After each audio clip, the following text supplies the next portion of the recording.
لازم تفضلي ورا المجرمين لحد لما ياخدوا جزاء.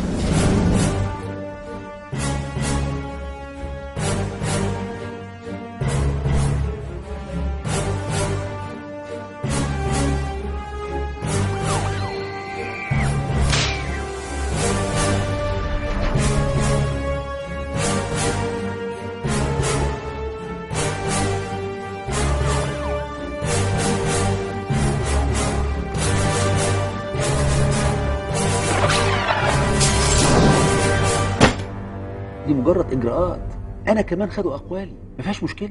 عرفت ان هو بيجيب واحده هنا صاحبته فمنعته.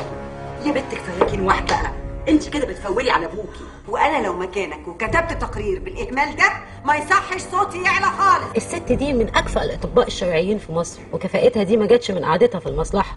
عايز اشوفك دلوقتي. باباكي اللي بتتكلمي عنه ده نام وصحي فجأة ما بقاش عايزنا في حياته. مخدره اسمها MDMA، دي ماده مش موجوده في مصر، واضح ان هو جابها من بره مصر وخد شويه كبسولات انفجرت في بطنه ومات. ايه ده، هترفديني ولا ايه؟